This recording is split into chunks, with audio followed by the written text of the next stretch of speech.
Assalamualaikum. Ngerjain PR yuk. Sebelumnya baca udah dulu dong.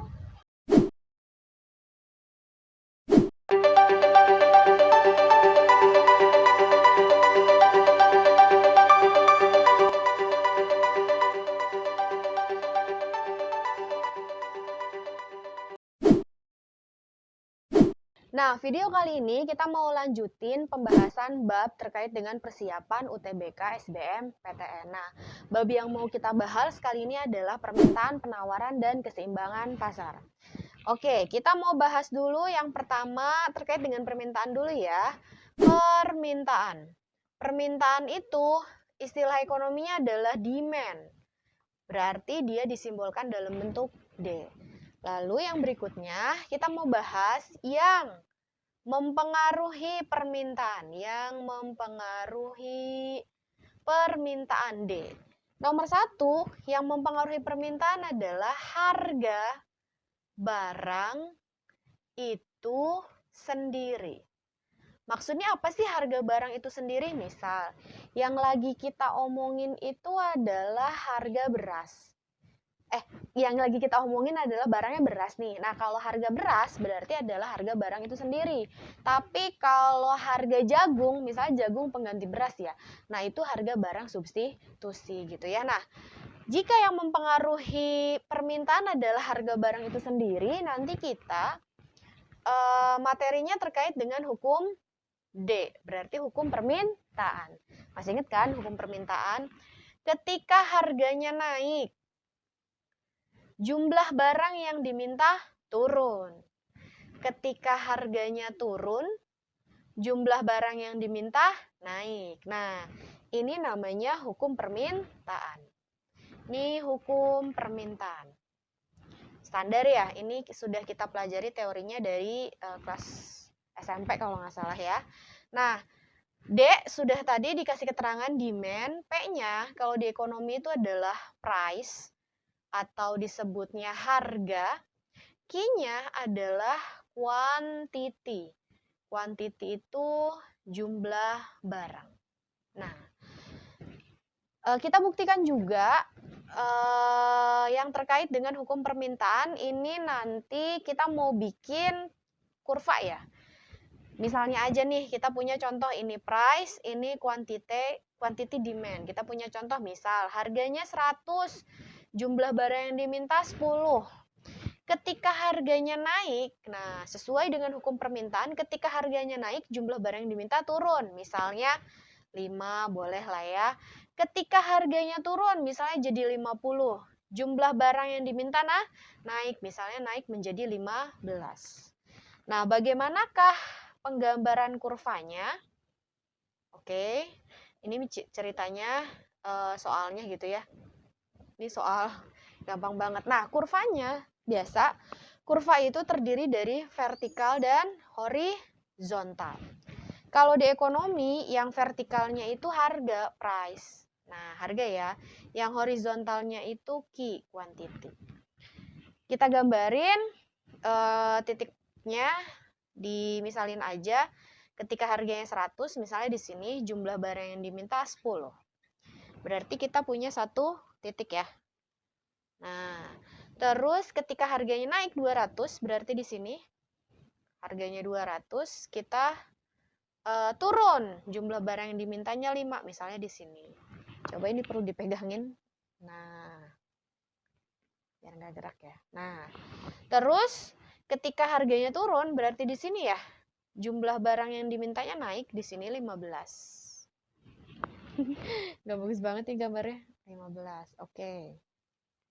Oke, nah berarti ada berapa titik? Ada titik yang pertama, titik yang kedua, dan titik yang ketiga di sini. Hubungkan titik-titiknya.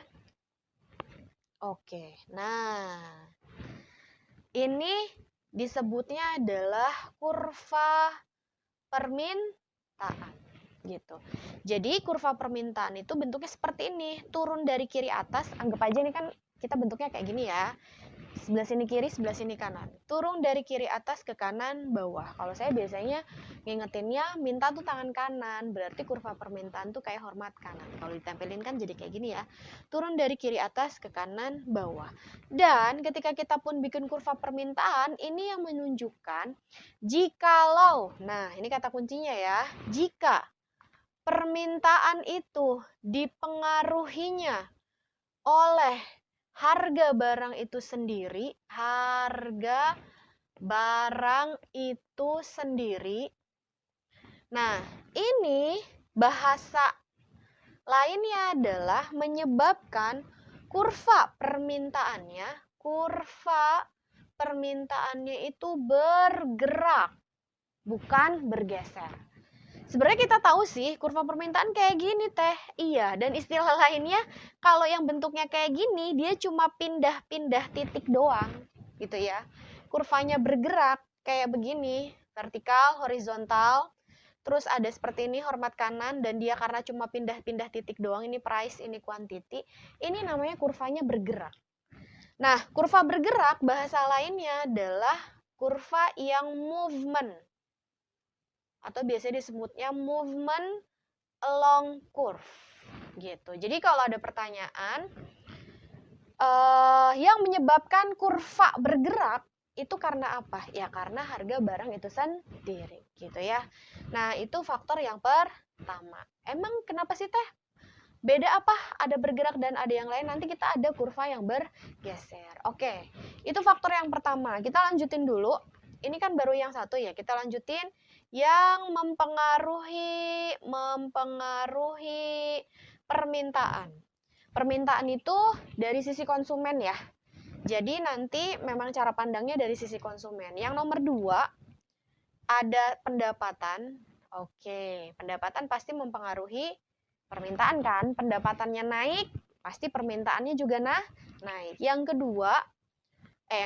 ketiga, faktor yang ketiganya itu ada selera gitu. Terus yang keempatnya ada jumlah penduduk. Dan yang kelima ada harga barang lain. Harga barang lain. Nah, nanti harga barang lain dipisahkan antara harga barang substitusi dan harga barang komplementer. Gitu ya. Nah, kalau ini mah kan kalau pendapatannya naik, permintaannya naik. Ya kalian ketika jajannya 10.000 sama jajannya 100.000, bukan, ketika dikasih uang, misalnya pendapatan itu ya dari ibu gitu ya, dikasih uang, pokoknya punya uangnya banyak sama punya uangnya sedikit, jajannya lebih banyak yang mana? Yang punya uangnya banyak. Berarti ketika pendapatan naik, permintaannya naik, seleranya naik, permintaannya naik. Ya iyalah ya. Misal ibu-ibu nih pas mau lebaran, harga daging kan itu melambung tinggi ya, tapi ya tidak menyurutkan permintaan terhadap daging sapi misalnya atau daging kerbau. Biasa di hari-hari biasa daging sapi 120.000, tapi pas mau lebaran harga daging sapi 150 sampai 170.000 ya tetap dibeli gitu karena memang seleranya lagi naik. Jumlah penduduk ya tentu saja jumlah penduduknya yang banyak sama jumlah penduduk yang sedikit ya lebih banyak permintaannya yang jumlah penduduknya banyak. Nah, kata kuncinya kalau tadi kan kenapa sih tadi dipisahin? Karena ini doang yang menyebabkan kurvanya bergerak. Tapi kalau yang disebabkan salah satunya ini, nah catatannya jika permintaan dipengaruhi, nah dipengaruhi oleh salah satu faktor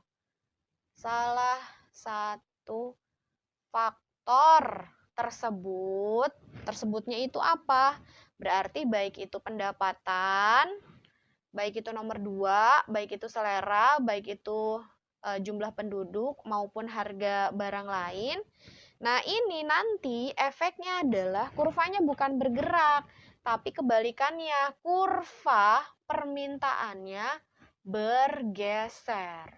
Nah, jadi di bab permintaan sama penawaran ini kita tahu ada kurva yang bergerak itu berbeda dengan kurva yang bergeser. Bahasa lain bergeser adalah shifting. Nanti ada istilah lainnya, shifting. Nah, kurva bergeser tuh gimana? Berarti nanti biasanya soal sih udah ngasih gambaran kurva awal ya. Ini price, ini quantity. Tadi cara ingetnya gimana? Permintaan itu hormat kanan. Nah, berarti ini demand, ini demand. Nah, untuk ingetnya, gampangnya itu naik, geser kanan. Kalau saya cara ingetnya gitu. Kalau naik, geser kanan. Maksudnya gimana teh? Misal, contoh, pendapatannya naik, permintaannya naik. Naik itu geser kanan. Kanan itu atas apa bawah? Nah, ini kan kurva permintaan nih, gitu ya. Ini kurva permintaan. Terus naik itu geser kanan, berarti bentuknya begini, tangan kirinya begini. Berarti kanan itu atas apa bawah? Atas. Nah, berarti naik geser kanan. Begini kan? Berarti kanan itu atas. Jadi kalau permintaan mah ketika naik, dia bergeser ke kanan, dan kanannya adalah kanan atas. Misalnya ini D1, berarti ini D2, ini D2, bergeser ke sini. Nah, pergeseran kurva dari D1 ke D2 itu disebabkan karena permintaannya, itu gambaran permintaannya naik, bisa karena pendapatannya naik, atau karena seleranya naik, atau karena jumlah penduduknya naik. Jadi kata kuncinya salah satu faktor ya. Karena nanti faktor yang lain harus kondisinya adalah ceteris paribus. Ceteris paribus itu adalah faktor lain bersifat tetap. Faktor lain bersifat tetap. Ceteris paribus gitu ya. Nah, seperti itu. Nah, berarti kalau naik itu geser kanan. Nah, kalau turun, ya kalau turun itu gesernya kiri. Gesernya ke kiri. Berarti kurva permintaan hormat kanan, begini. Terus ngikutin yang tangan kirinya, bentuknya. Nah, berarti kiri itu atas apa bawah? Bawah. Berarti kalau permintaannya turun, gesernya ke kiri, ke bawah sini. Nah, dari sini ke sini ya. Berarti ini misalnya D3. Ini D3. Pergeseran kurva dari D1 ke D3 itu akibatnya permintaannya turun. Bisa karena apa? Bisa karena pendapatannya turun, bisa karena seleranya turun, ataupun jumlah penduduknya turun, atau ya perubahan harga barang yang lain. Nah, ini yang terkait dengan permintaan. Nah, itu terkait dengan permintaan ya. Nah, selanjutnya kita mau bahas yang terkait dengan penawaran. Penawaran, kalau penawaran bahasa ekonominya supply, atau simbolnya nanti S. Sebenarnya teorinya sama aja nih ya. Yang pertama kita mau bahas adalah yang mempengaruhi penawaran. Yang mempengaruhi S. Yang mempengaruhi penawaran. Nomor yang pertama sama kayak permintaan. Yang mempengaruhi penawaran adalah harga barang itu sendiri. Faktor yang pertamanya. Nah, kalau yang mempengaruhi penawaran adalah harga barang itu sendiri, kita nanti bahasnya hukum penawaran, hukum S. Ketika harga naik, penawarannya naik. Kalau penawaran ya, ketika harganya turun, penawarannya pun ikut turun. Nah, kalau tadi permintaan itu hubungannya negatif, kalau ini penawaran hubungannya positif. Karena yang satu naik, yang satu naik, yang satu turun gitu ya. Kasih keterangan lagi sama kayak tadi, kalau P adalah price atau disebutnya harga, Q-nya itu quantity. Quantity itu quantity, kurang quantity. Quantity itu jumlah barang. Gitu. Nah, gimana kurvanya? Nah, kita mulai ya, kayak yang tadi sama. P ini QS. Ketika harganya 100, penawarannya misalnya 10. Ketika harganya naik, ya penawarannya juga naik. Tapi ketika harganya turun, penawarannya juga ikut turun. Gitu. Nah, bagaimana kurva penawarannya? Oke, ini misalnya tabelnya. Sama kayak tadi, yang namanya kurva ada yang vertikal, ada yang horizontal. Kalau di ekonomi yang vertikal itu price, yang horizontal itu key.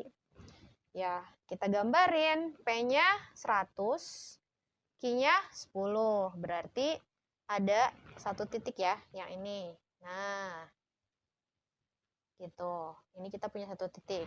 Berikutnya, P-nya 200 naik ke sini, Q-nya 20 di sini. Kita punya titik yang kedua. Gitu.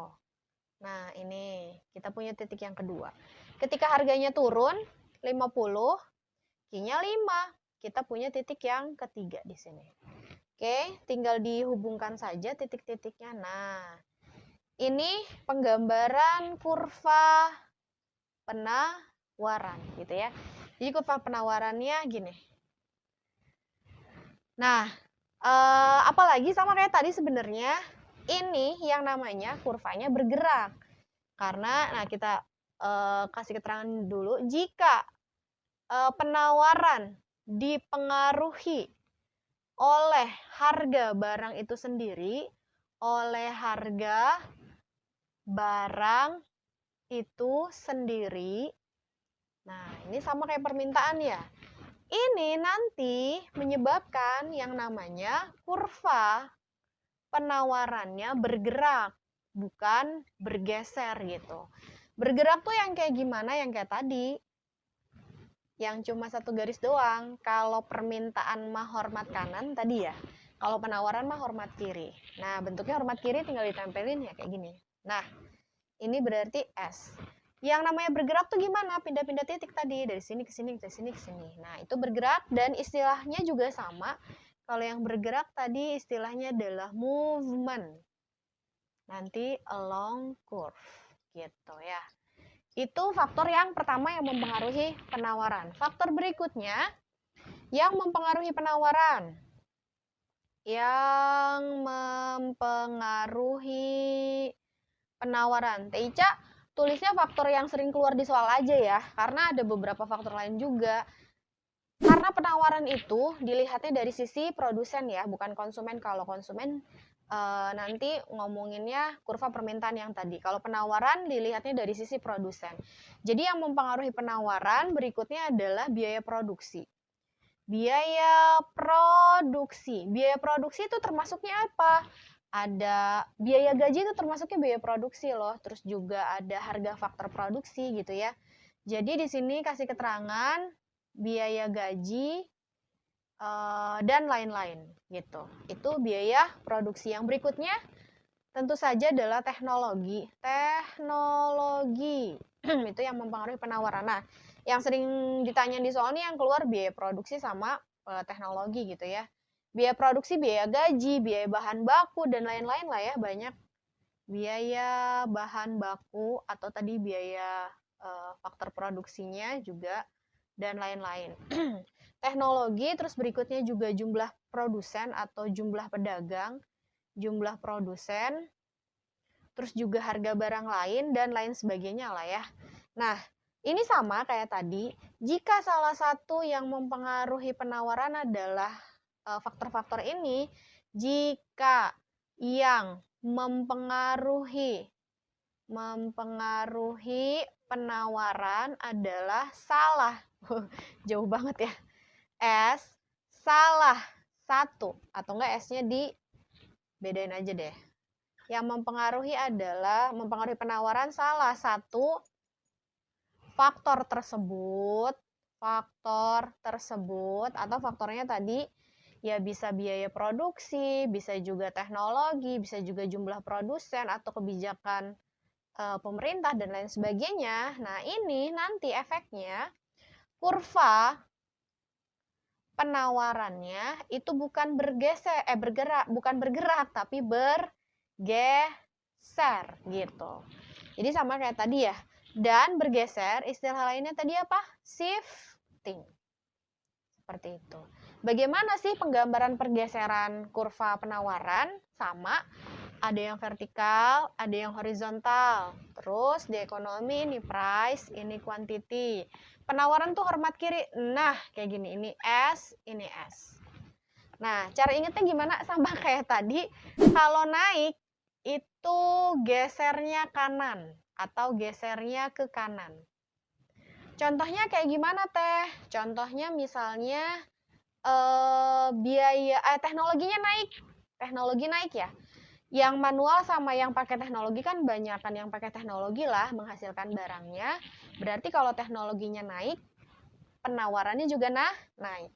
Naik itu gesernya kanan. Kanan itu yang kayak gimana? Kan penawaran hormat kiri nih. Berarti tangan yang sebelahnya ngikutin gambar-gambar ini bentuk kurva penawaran kayak gini kan. Berarti kanan itu atas apa bawah? Bawah. Nah, berarti ke sini nih. Set. Nah, ini S. Misalnya tadi S yang pertama, berarti ini S kedua ya. Kurva penawaran yang kedua, bergesernya ke sini.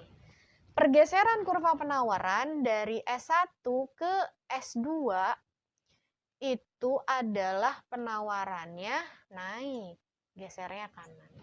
Kalau penawarannya turun gimana? Kalau penawaran turun biasanya itu gara-gara biaya produksinya naik. Biaya gaji naik, berarti kan biaya produksinya naik. Biaya produksi naik itu menyebabkan penawarannya turun. Penawaran turun, kalau turun, itu nanti kurvanya gesernya ke kiri.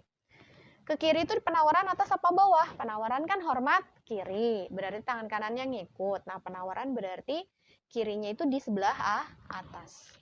Nah, sebelah sini ya. Nah, ini S. Berapa nih? S3. Ini S3. Kayak gini. Pergeseran kurva dari S1 ke S2 itu, ke S2 ke S3, itu kurva penawarannya adalah, atau penawarannya adalah turun gitu ya. Nah, ini dia penawaran. Jadi sebenarnya sama konsepnya dengan permintaan, cuma agak sama gitu ya. Cuma ya tadi, tentu saja berbeda di kurvanya dan penjelasan lain. Tapi secara keseluruhan tadi ya penjelasannya mirip. Ini penawaran. Nah, tadi permintaan, penawaran. Nah, sekarang gimana kalau permintaan hormat kanan ketemu sama penawaran? Nah, ini namanya adalah keseimbangan pasar. Jadi kita bahas keseimbangan pasar. Keseimbangan pasar. Keseimbangan pasar sebenarnya terjadi ketika permintaan ketemu sama penawaran.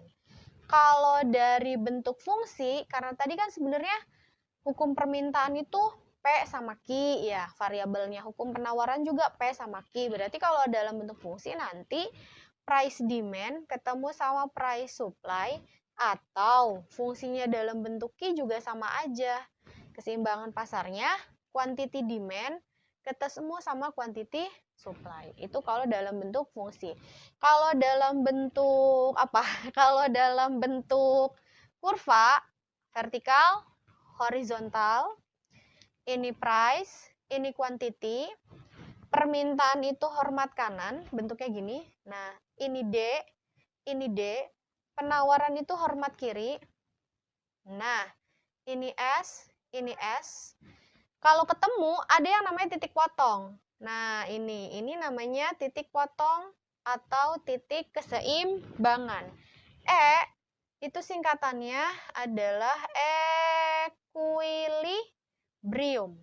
Atau bahasanya tadi titik keseimbangan pasar. Titik keseimbangan. Nah, nanti kalau ditarik ke bawah nih, nah tarik ke bawah ya. Ini yang ini garisnya Q, berarti ini quantity equilibrium. Gitu. Kalau ditariknya ke samping, nah ini kan garis P ya, ini price equilibrium, berarti QE quantity equilibrium. Equilibrium. Atau ya jumlah barang keseimbangan. PE-nya adalah price equilibrium gitu. Nah, sebenarnya gini doang sih keseimbangan pasar, teorinya.